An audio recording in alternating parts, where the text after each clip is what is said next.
Video going viral of another frightening attack targeting an Asian American. This one happening today in San Francisco. Get out of our country!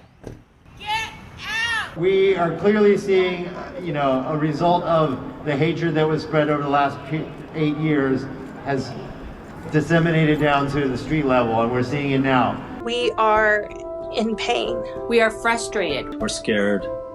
Stop Asian hate! Stop Asian hate! When the images of Asian Americans being slashed, beaten, or even killed in broad daylight began flooding social media, the U.S. government did little to protect human rights within its own borders.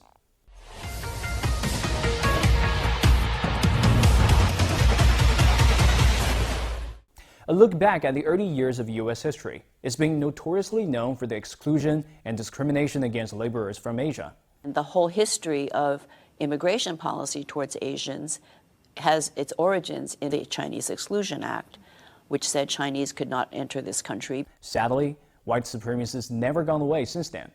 The historical and structural problem of racism has been festering like cancer in nearly every aspect of the life of U.S. minority populations. Since the outbreak of the COVID-19 pandemic, Asian Americans have become victims of surging racial violence and targets of hate crimes. The Center for the Study of Hate and Extremism at California State University has found anti-Asian hate crime in 16 of America's largest cities increased 145% in 2020.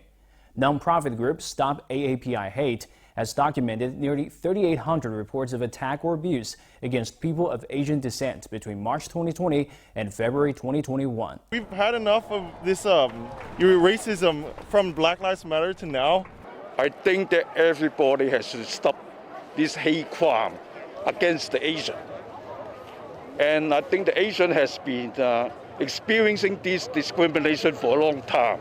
If the United States, as touted by the South, is a melting pot for different racial groups, then that pot seems to be cracking to pieces as a result of the system's impotence against racial abuses. After all, with interracial inclusiveness gone, even a slight incident could evolve into social unrest due to the scourge of racism. And that wraps up this episode of Xinhua Commentary. I'm Yang Yunqing, Beijing. Until next time.